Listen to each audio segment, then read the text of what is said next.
Renee Marino is a former Hollywood and Broadway starlet turned professional communication coach. Renee helps people create genuine connections in their life and business by balancing new school technology with old school simplicity. She also uses her well-rounded experience of communicating through various mediums to train companies, organizations, schools, and universities in strengthening their communication skills. And she has been featured in People.com's Ones to Watch, and Variety and the Huffington Post, which stated the Broadway star, who is basically Tina Fey's celebrity doppelganger, is a scene stealer. And many of you have seen that as Renee as the female lead Mary Delgado in the film Jersey Boys, of course, directed by Clint Eastwood. And many of you may recognize her as Regina on Fox's Weird Loners and the marvelous Mrs. Maisel. Renee Marino is here to discuss her brand new book, Becoming a Master Communicator. So without further ado, let's welcome the wonderful, the talented, and the beautiful Renee Marino. Welcome to the show. Oh, thank you so much. What an introduction. Can I just have you with me every day, following me around and introducing me in that way? It is so funny, Renee. I've had people actually tell me after the interview, could you send that to me? Because I would like to play it every time I entered the room. So Yes, I agree. hey, whatever works. And, but hey, you've done a lot of work. And so I want to kind of go through definitely your background in theater and film, but also this amazing new book. So your background is in theater and film. So what made you shift from Broadway and Hollywood to instead becoming a professional communication coach? Dr. Bond, I have always been in love with communication and understanding how people communicate and why they communicate in the way they do. And I really believe that it all stems from my upbringing, from an Italian American family where we used to sit around my kitchen table, of course, eating, laughing, connecting, sometimes arguing, but nonetheless communicating. And that's still my favorite place to reside, at the kitchen table, eating and talking. And from that experience, as I grew older, I started to realize not everyone communicates in this way. We're all from different backgrounds, cultures, religions, and the way we connect with each other is just as different as everything else that makes us up. So I've always had a love of communication. And really, as you can see, having a background as a performer, I communicated from a high level, from the stage, connecting with audience members through the characters I was playing. And even more so, I always say one of my favorite parts of being an actor was always walking out of the stage door and connecting with the fans after the show. So when I could just be myself and say, hey, how are you? How'd you like the show? Because at that point, I was able to really understand the audience members and the wonderful people who came to watch our show. So communication has always been a big part of my heart. Well, let me ask you this, because you are very well known as Mary Delgado from Jersey Boys. So what communication skills did you use to land the part of Mary Delgado in Clint Eastwood's Jersey Boys? Oh, this is my favorite story to share, Dr. Bond. In 2013, I was playing Mary Delgado in the Broadway version of Jersey Boys, and we got word that they were going to be doing a film version of Jersey Boys. And truth be told, at that point, I didn't even think twice about it. I said, they're going to hire A-list celebrities out of Los Angeles. Marissa Tomei is going to play Mary Delgado. So I just enjoyed doing my 8 shows a week and didn't think much of it until one Sunday matinee. I'm backstage and one of my fellow coworkers says, Clint Eastwood's in the audience. And I was like, really? And at that moment, I thought it was so cool, but I was like, okay, gonna do my show as always. And I go out on stage to sing My Boyfriend's Back with the other 2 women. And there, 10 rows back, staring at me from the audience, was the legend himself, Clint Eastwood. And at that point, I'm doing my dance and I'm like, oh, he's really here. So I went about the show. We all took a photo with him afterwards. And then just a few weeks later, they started calling people in from our cast to audition.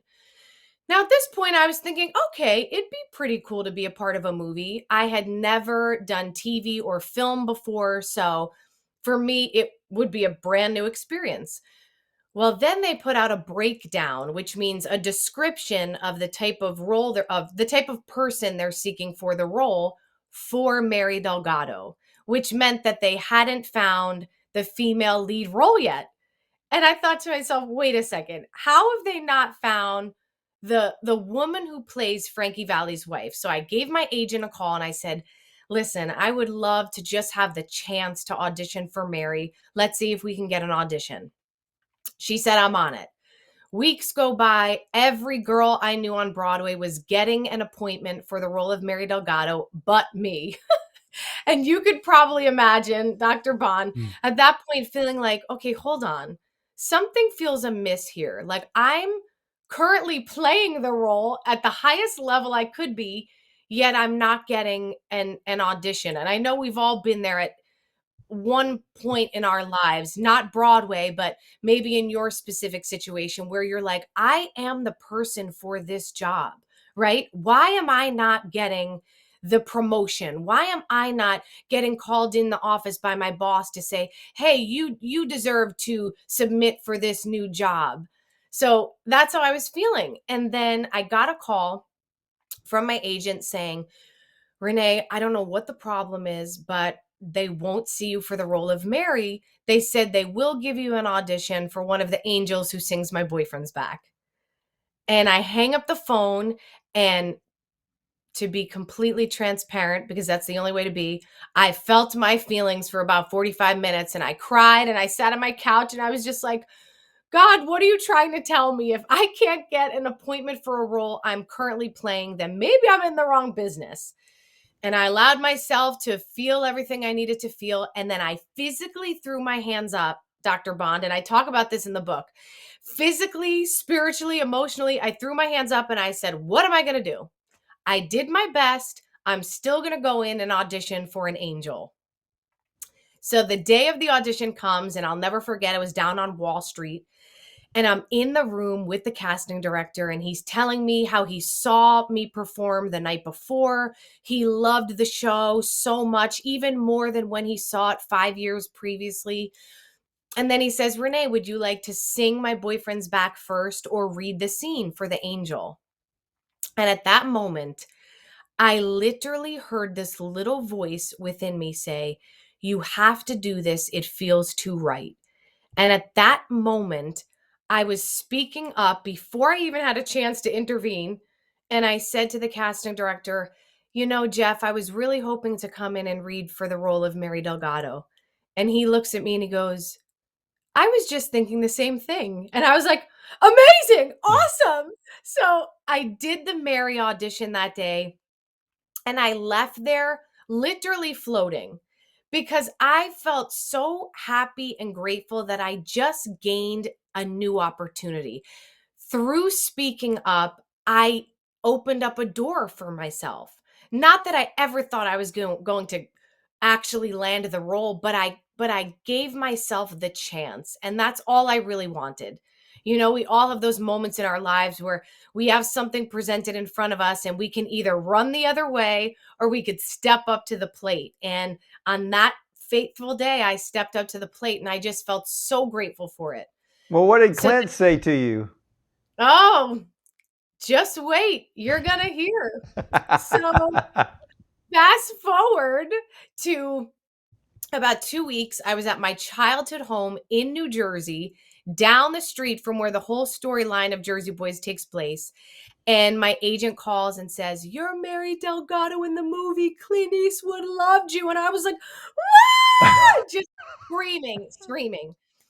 So cut to the first day on set. Now, just to remind you again, I had never been on a film set before, never did TV, film. So this was truly like jumping off of a cliff.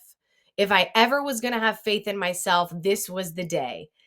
And I walk in. His whole team of people are just as wonderful as he is. And then the man, the myth, the legend himself comes up to me and says, you know, I went around to all the different casts, but nobody was in your class. And then you came in and put yourself on tape, and it was the icing on the cake. And Dr. Bond, I was like holding back the tears. At this point, I was like, I can't ruin my makeup. I haven't even filmed my first scene, but it was completely surreal. And every day that I filmed, Clint Eastwood and I would eat lunch together, and I would pick his brain like a crazy person. Clint, how is it when you first started acting? Clint, what does this shot mean? Clint, what about this? What about that? Because for me, I pride myself on always being a student and always being like a sponge, absorbing all the information that I can. And he truly became like a mentor to me. Well, I Until, was going to ask because yes. there is something that a lot of people need to understand. It is a mentor that we all need to learn from, to learn something. In this case, when you were picking Clint Eastwood's brain, what did you learn from him when it came to communication? Oh, what I learned from him was so much more than acting, than even just communication in itself. It was life lessons. I'm going to share this one with you because this actually ties perfectly into communication and what I teach about communication. I'm filming the breakup scene, which is the highly emotional, big scene between Mary and Frankie where they literally break up. And we do the scene the first time, and Mary is a bit tipsy. She's walking up the stairs. Frankie Valli's following her, and they're in a fight. We film it once, and Clint goes, "Great. Now I want you to really give it to him." And I'm like, "All right." So I get myself ready. I walk up the stairs. I start. You show up for a couple of days, and you think that makes you a father. And 2 seconds later, I forget all my lines. They literally just leave my brain. And a few seconds later, I pick it right back up and I keep going and we finish. Clint yells cut and he goes, "That was it." And I go, "Clint, I just forgot all my lines." And he goes, "I don't care. It was real and it was raw and that was good." And then he continues to give me a story of when he was filming with Meryl Streep. And Meryl Streep used to love to do a million takes of her scenes until they were perfect. He decided, Clint does this a lot, to film her rehearsal takes. And after he filmed them and showed them back to her, he let her see how organic and real they were. And from that point on, Meryl Streep would say, "All right, let's do it. Just film it." And that day, I learned one of the most incredible lessons of my life, the gift and the beauty of imperfection. As Uh, a, yeah, go ahead. yeah, okay. And I want everybody who is watching and listening to Renee, as well as myself, this is going to be very important here.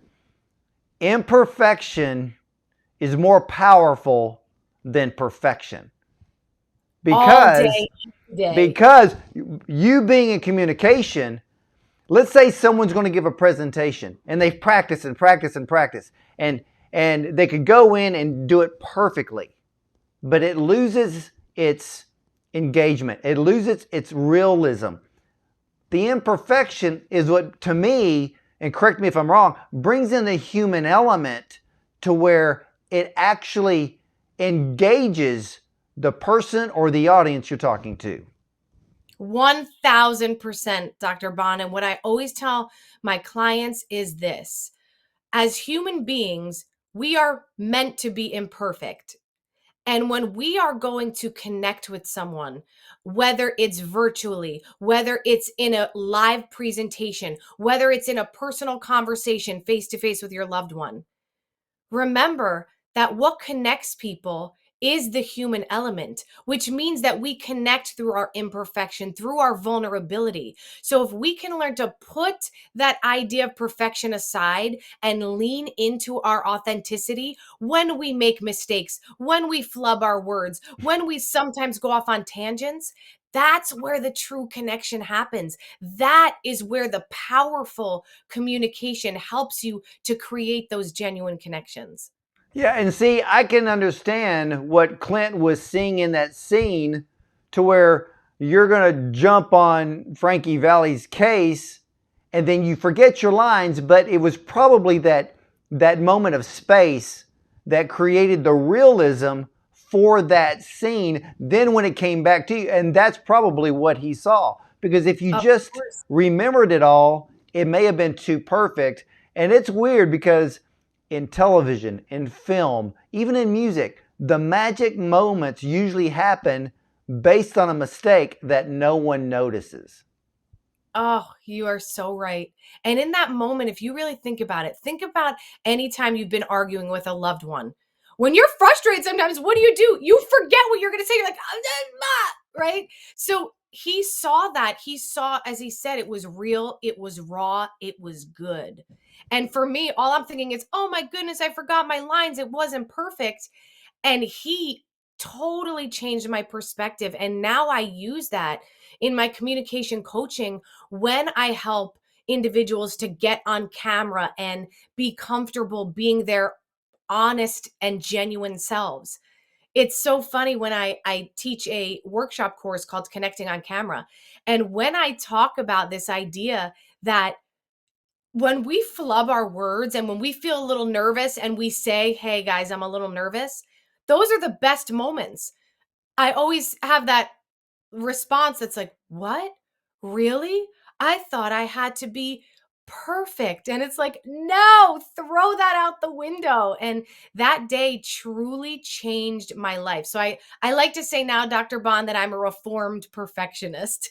You know, I want to ask you something because there's a lot of people that have missed opportunities.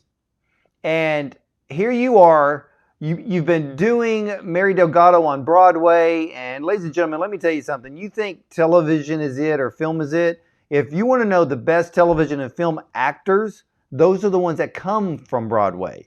I mean, it's like the best musicians aren't rock and country. It's the ones coming from jazz that are the best. But Yes. with you coming from Broadway, and I found it interesting, and I want people to use this as a life lesson from your example.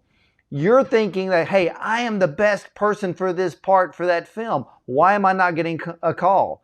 But then you took the lesser audition or the lesser part for the audition, not knowing that that was going to be the time in which you were going to be springboarded to the lead.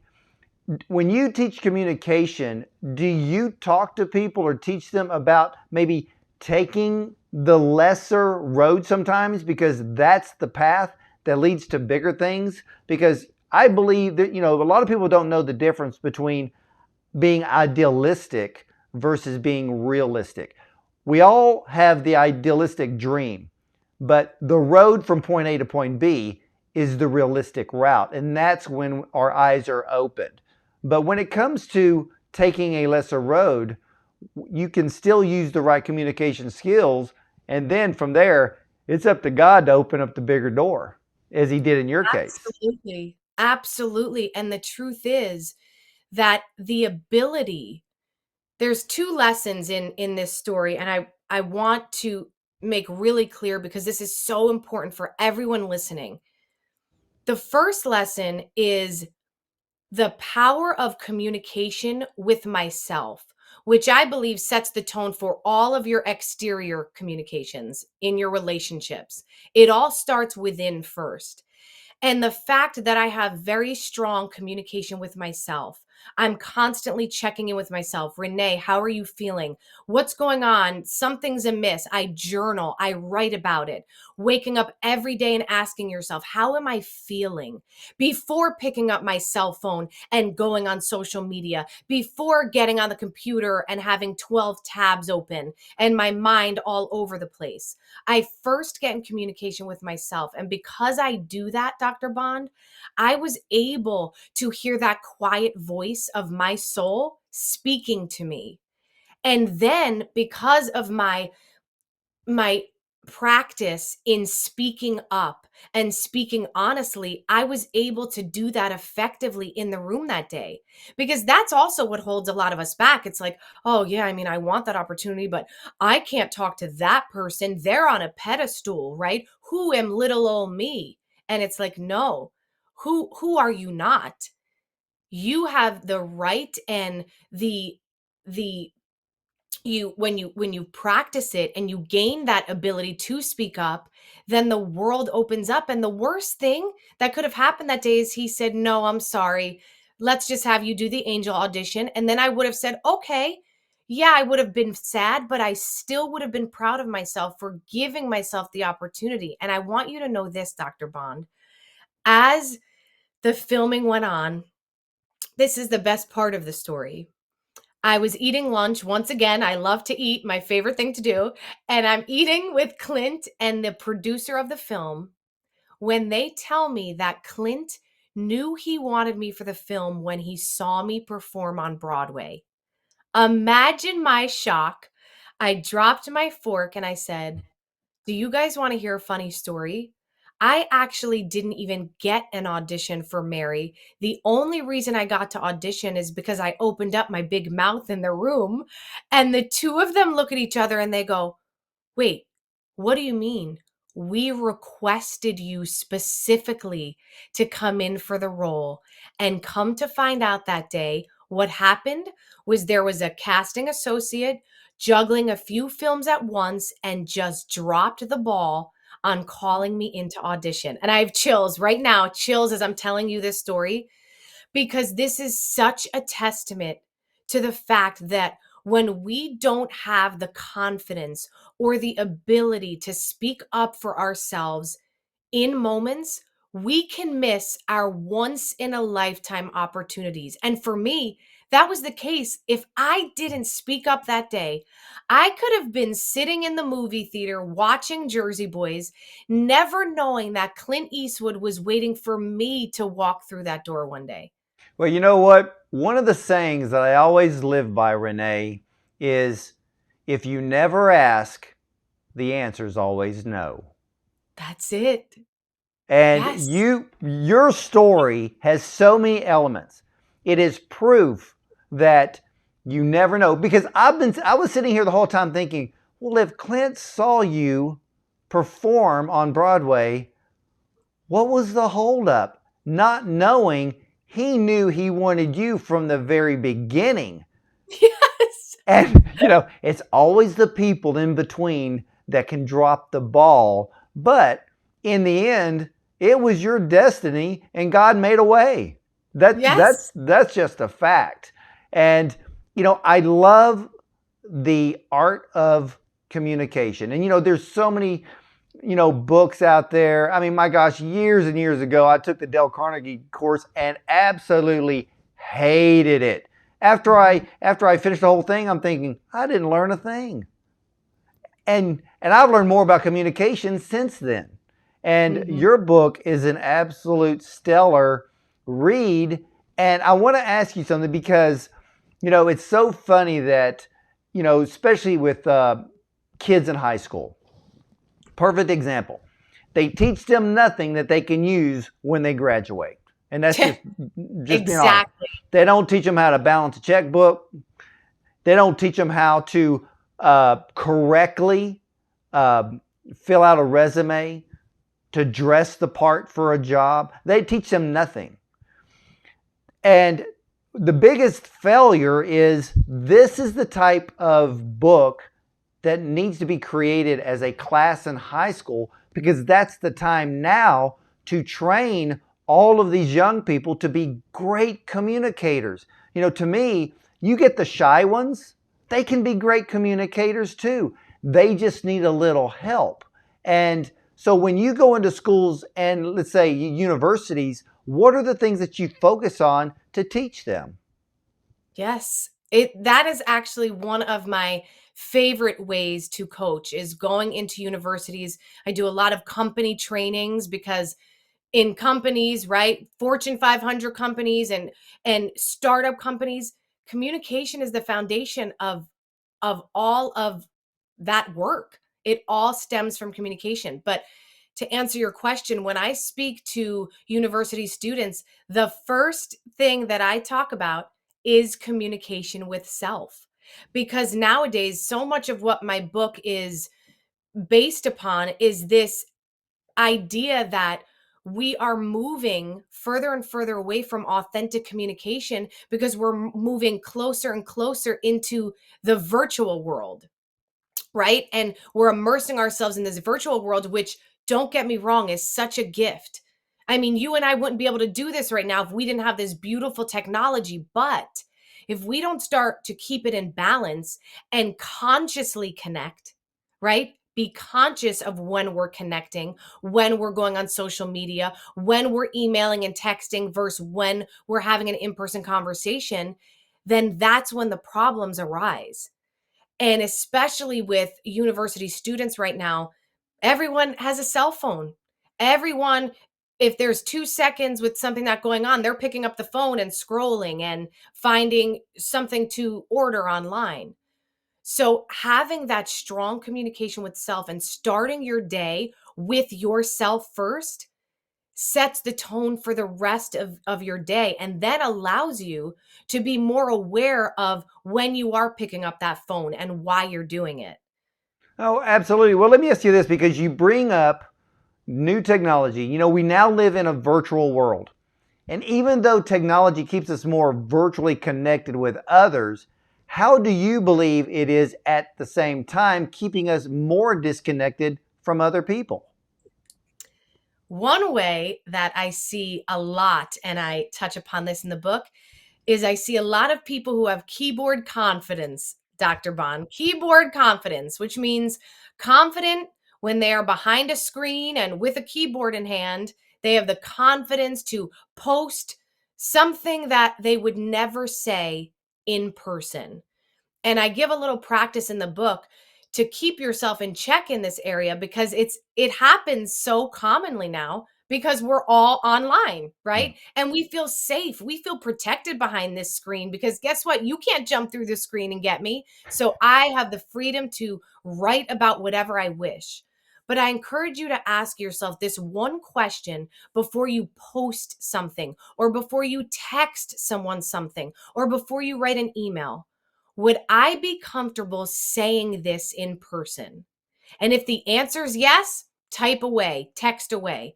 If the answer is no, then in order to be a really authentic person and a master communicator, have a cathartic writing session in your journal, write that what you would want to post, and then only type what you would be comfortable saying in person. So that's one way. And the second way that I feel that new school technology is doing us a disservice for our communication is we have text conversations over something that's really important or really serious, and we can't read tone through text. We often attach meanings to someone's words before we even know if that's the truth. And then we go into what I call the 3-act play. The 3-act play is the drama and the ruminations that we put ourselves through because we're assuming what someone means without ever asking, right? How many times have you read a text message and you're like, I can't believe they just wrote that? Huh? They must be in a bad mood. And you start assuming, right? And the 3-act play continues to be written. And then you finally talk to that person and they're like, hey, what's going on?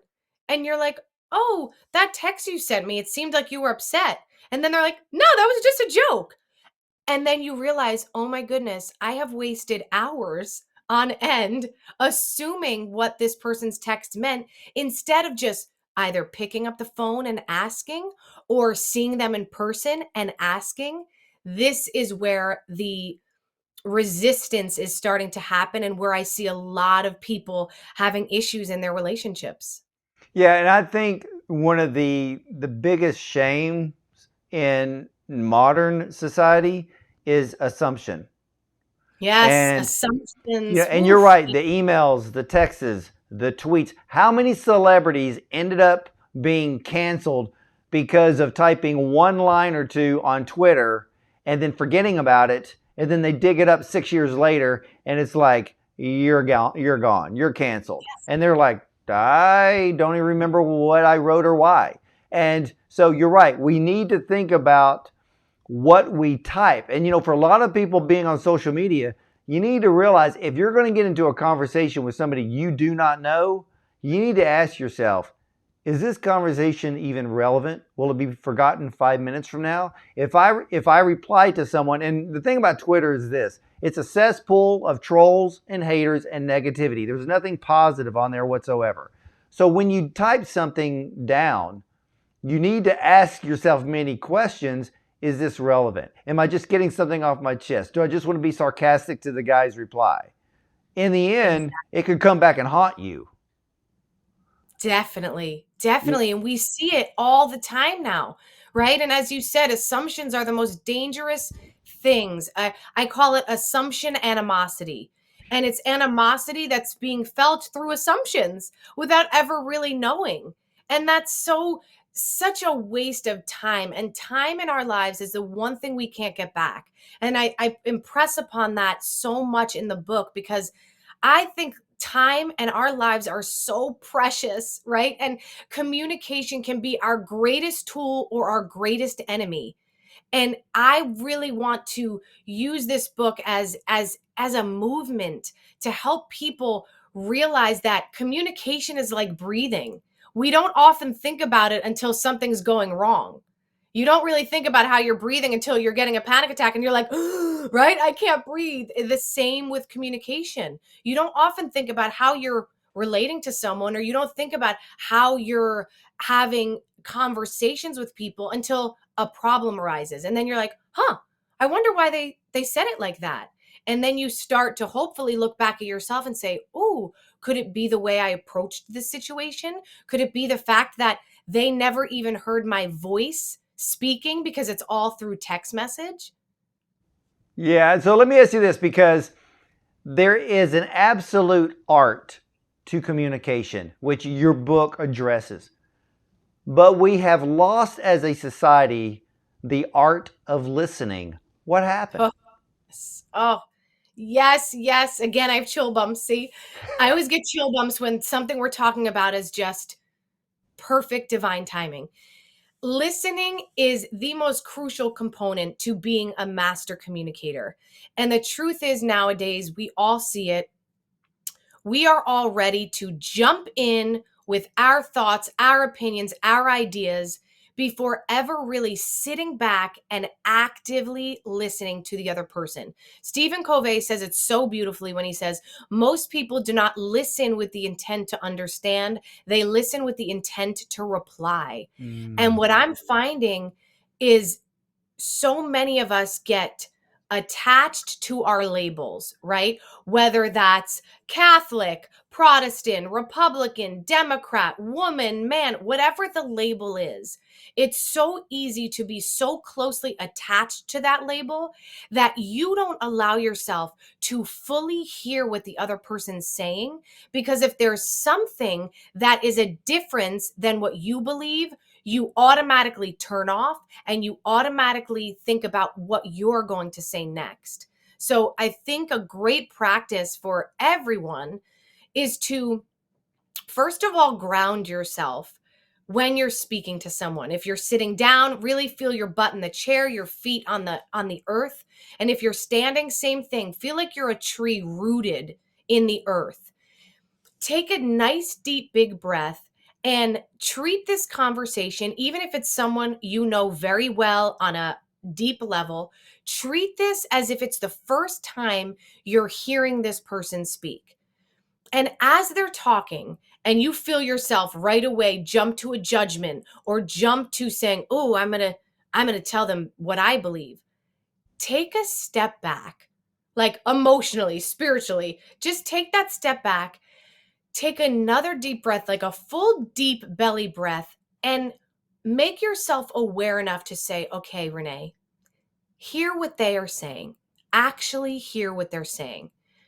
And what you're doing is giving a two-way gift. You give them the gift of an open platform to be heard, and you give yourself a gift. a gift of possibly learning something new, a new perspective, and also the gift of oftentimes realizing you're more alike than you are different. Yeah, I think about listening, and I've heard stories where people would sit down with someone and never say a word in the conversation, but they themselves allowed the other person to speak. And Yes. at the end of the conversation, even though it was completely one sided, the other person actually makes a comment on how they enjoyed the conversation, not realizing that the other person never said a word, but the other person chose to listen, and the other person gained more from that person listening. And I think a lot of times we need to just sit down, shut up, and let someone talk. Maybe they need to vent. Maybe they don't need our advice. Maybe they just need to get it out. And like you said, we have to use skills to feel out that person as to what they're trying to say. Because sometimes, like you said, we rush to judgment.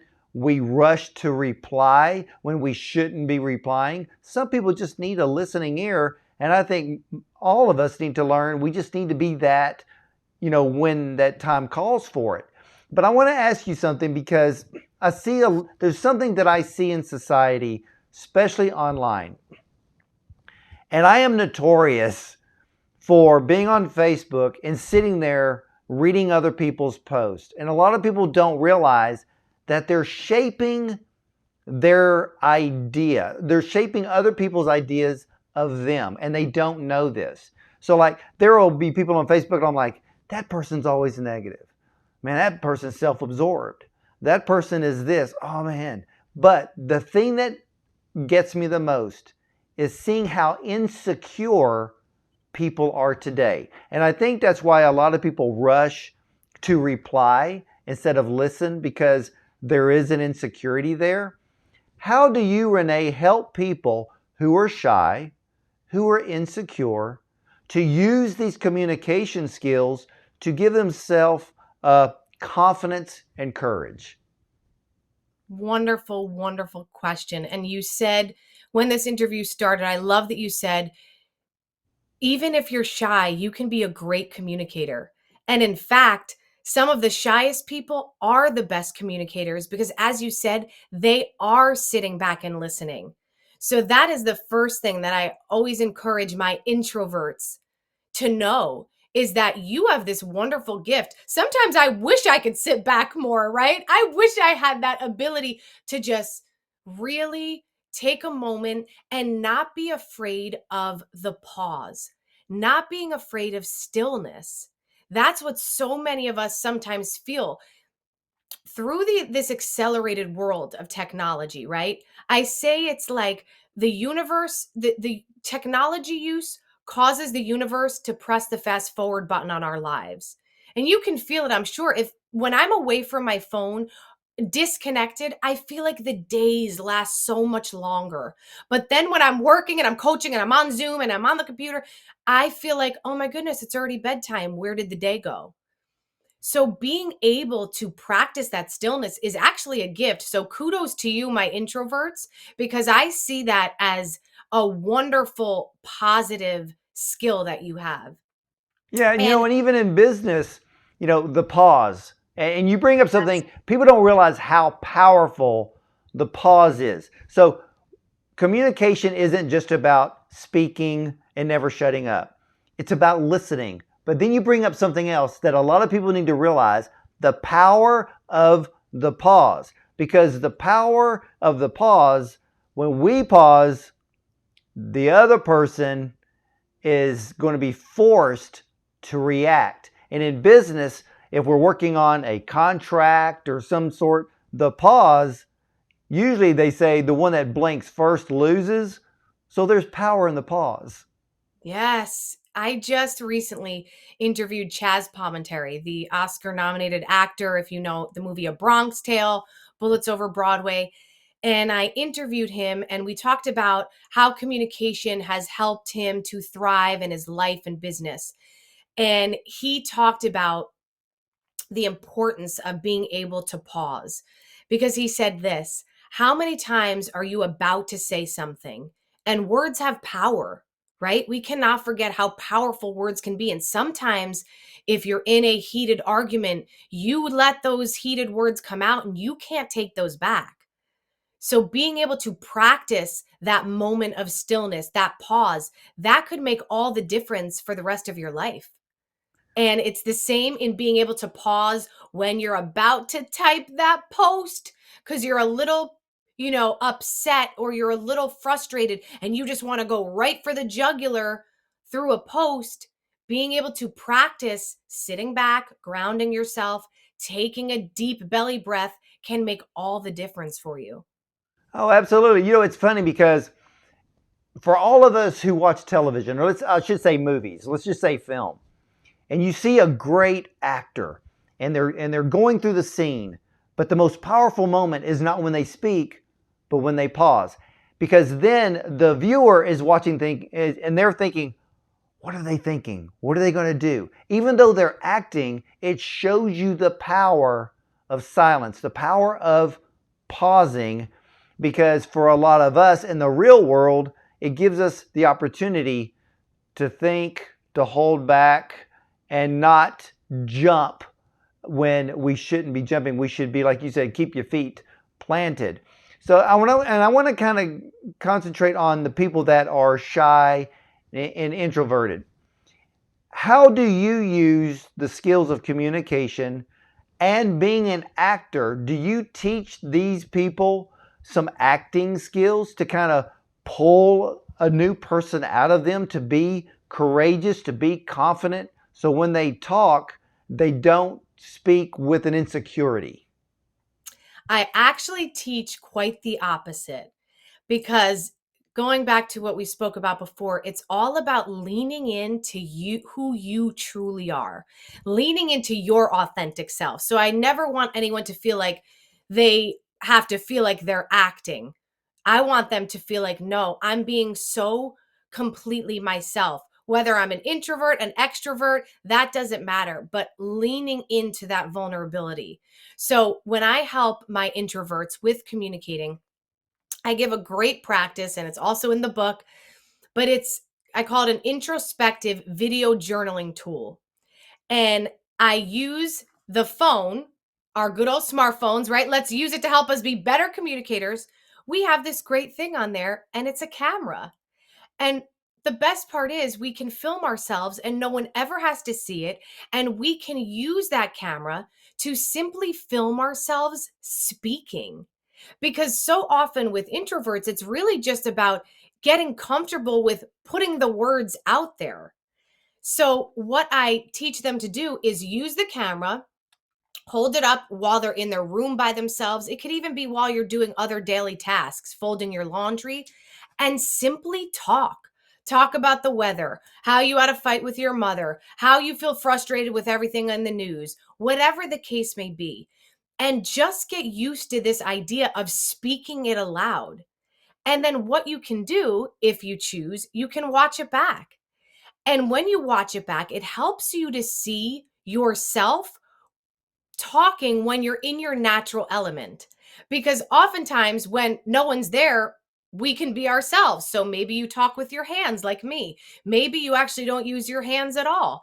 It allows you to see that on that film and say, oh, wow, I always thought that it was ridiculous to use my hands when I speak, but actually, it looks totally fine. What was I stressing about? And then the beauty is you can delete it and never look at it again. And it becomes a sort of a video journal for yourself. And what this does is it gets you comfortable with speaking, with expressing yourself verbally. Yeah, and and that is, and we have technology at our hands, and instead of using, and we can use that technology to help teach ourselves. But I want to ask you, Renee, because when it comes to communication, there is one thing that I think the majority of people want to avoid. So, what is the one piece of advice that you would give someone who rarely speaks up because they don't like confrontation? Mm. Everyone out there who feels this way, I want you to hear this and hear this well.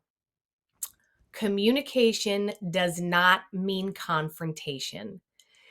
And this is a myth that I don't know where it began, but it's holding a lot of us back from honest communication because of what you just said, Dr. Bond. We think that by speaking up, that means it's going to become confrontational, and we don't want to get confrontational.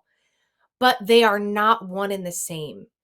And if you can remind yourself when you go to speak up, but then you hold yourself back, I want you to ask yourself this one question. What happens if I don't speak up and I let fear hold me back? I'm going to give you a few suggestions of answers. Number one, as I said earlier, you're going to waste time, and time is the one thing we can't get back. Number two, you're going to waste energy by not speaking up and then ruminating about it, going through the 3-act play in your head, and wasting so much energy that doesn't need to be wasted.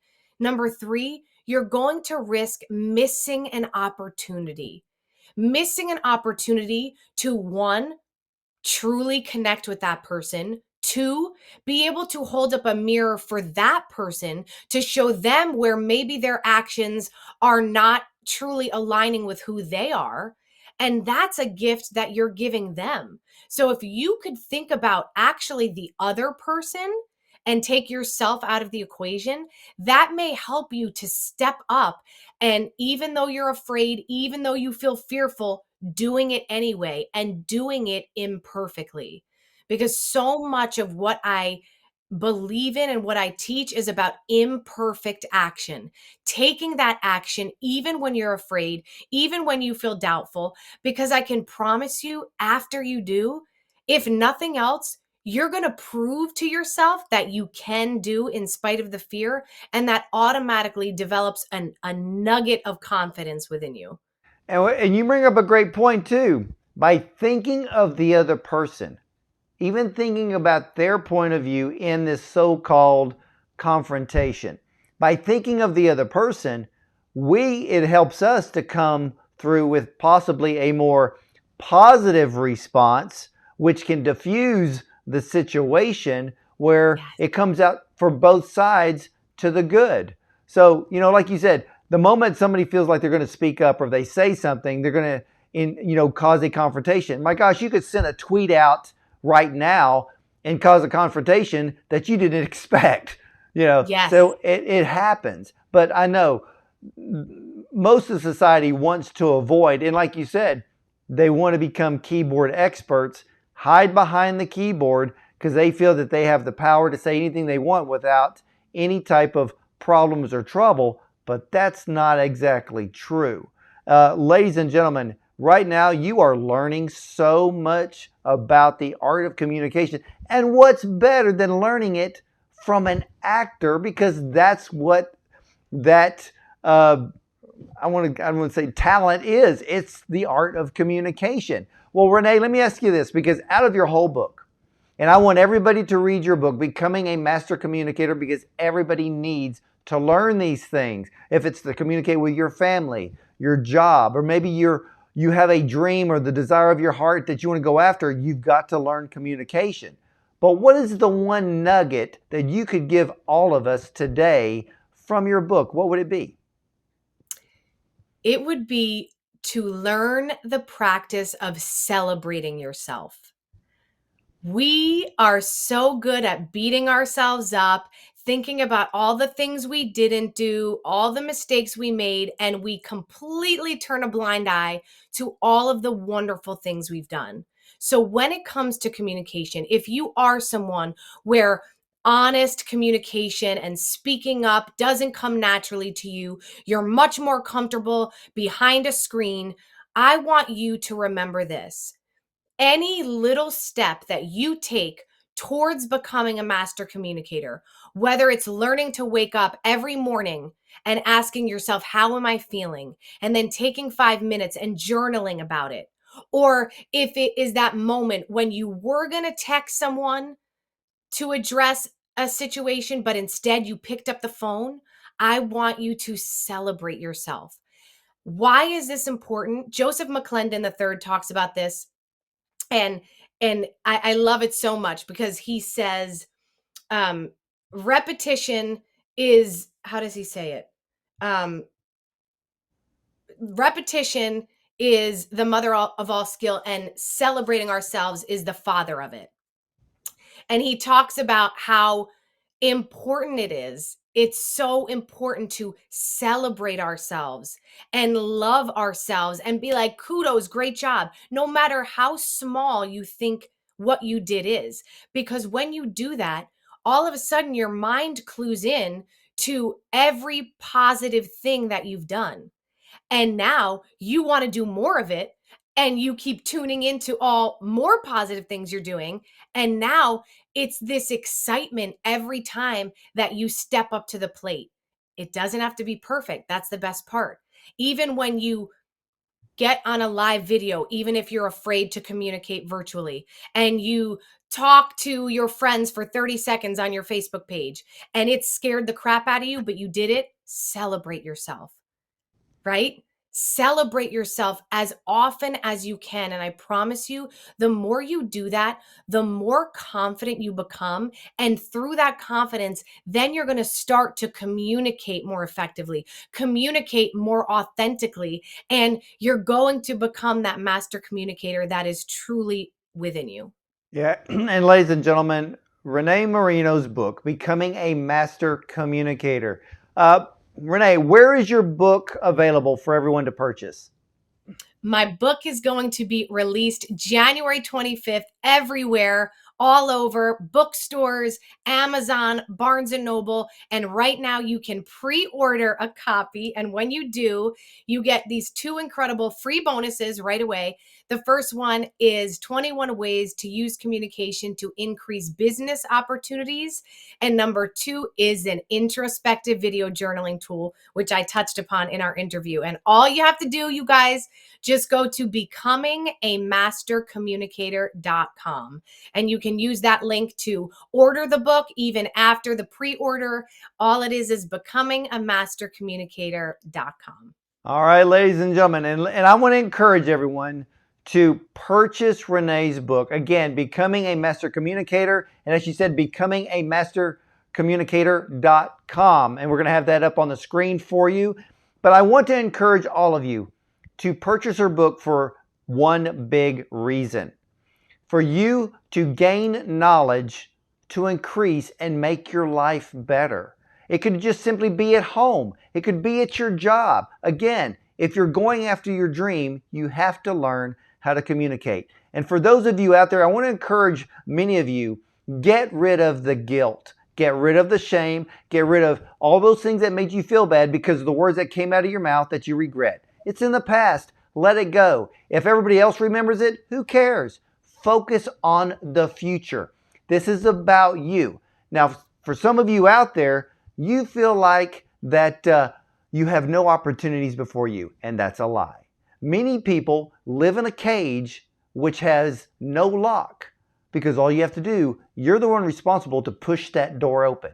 But how do you do that? You can gain confidence. You can gain courage. Doesn't, like Renee said, doesn't matter if you're shy. You have the ability to be a master communicator. And I can tell you this, when you buy Renee's book and you read it, don't just set it on the table. Open it up, read it. If you get the digital copy, read it. Because knowledge is power. And the most powerful knowledge you can gain is the art of communicating. And part of this right now is I pray that you're practicing the art of listening to absorb what Renee has said and what we have talked about. Because this isn't about us. This is about you becoming a better you, a more powerful you. Some of you don't realize that you are the next big thing, but you'll only get there when you learn to effectively communicate. And so think about this for a moment. Clint Eastwood saw Renee that first night. He knew he wanted her as the lead in Jersey Boys. Many of you, there's someone in your life who's watching you. And there's going to be someone that picks you out of the lineup and says, that's the person I want working for me. Hey, destiny happens and you have to believe in that. So again, ladies and gentlemen, head over to becomingamastercommunicator.com. Buy Renee Marino's book. And Renee, I've had such an enjoyable time with you today. Dr. Bond, you are amazing. You can see me. I'm raising my hand like I'm in school because I want to tell you all something. I want to walk in the shoes that I have been talking about being imperfect. And I am going to correct myself with Joseph McClendon III's phrase, which is actually repetition is the mother of all skill and praise is the father of it, not celebration. So see there, everybody? This is what being imperfect is all about. And I'm calling myself out, my friends, because I want you all to start to do the same and stop letting the idea of perfection hold you back. Dr. Bond, this has been such a joy. I have loved speaking with you, and thank you so much for bringing me on today. Well, thank you, Renee. And again, ladies and gentlemen, at the bottom of your screen, you will see becomingamastercommunicator.com. Again, I encourage everyone to get Renee's book. I can just keep yelling it from the mountaintop because I want the absolute best for all of you. So stick with me because I will be right back after these messages.